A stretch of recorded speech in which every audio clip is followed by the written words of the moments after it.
રણજી રમી ચૂકેલા પ્લેયરના ઘરેથી મળી 1,39,00,000 રોકડ મળી આવી.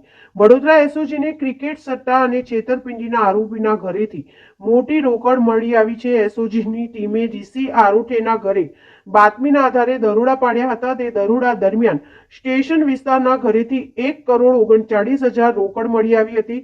તો પોલીસે આરોપીની પૂછપરછ કરતા કોઈ સંતોષકારક જવાબ ન મળતા પોલીસે 3 આરોપીની ધરપકડ કરી છે. વિક્રાંત રાયપતવાર અને અમિત જડિત બંને મહારાષ્ટ્રના રહેવાસી છે. વડોદરામાંથી રણજી ટીમમાં પ્લેયર રહી ચૂકેલા તુષાર અરોઠે અને પુત્ર ઋષિ અરોઠે પાસેથી પોલીસને મોટી માત્રામાં રોકડ રકમ ભરેલો થેલો મળી આવ્યો છે. તો વડોદરા રણજી પૂર્વે ખેલાડીના ઘરે બેંગ્લોરથી આંગડિયા પેઢી દ્વારા રોકડ રકમનો હવાલો પાડવામાં આવ્યો હતો, પણ આ રોકડ રકમ શા માટે આવી હતી તેનો કોઈ હિસાબ હજુ સુધી સામે આવ્યો નથી.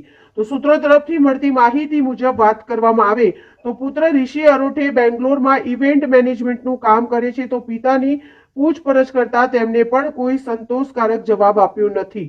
ઋષિ અરોઠે સામે અગાઉ ક્રિકેટ સટ્ટા અને છેતરપિંડીના ગુના નોંધાઈ ચૂક્યા છે. પોલીસે હાલ તમામ 3 આરોપીની ધરપકડ કરી છે, વધુ તપાસ હાથ ધરી છે. મહત્વની વાત તો એ પણ છે કે એસઓજી આટલી મોટી રકમ છે માટે ઇન્કમટેક્સ વિભાગની પણ મદદ મેળવી શકે છે. હાલ સુધી આરોપીઓ તરફથી કોઈ મહત્વના પુરાવા આપવામાં આવ્યા નથી. તો રોકડ જે આંગડિયા મારફતે આવી હતી તે આંગડિયાના માલિકની પણ પૂછપરછ હાથ ધરાઈ શકે છે.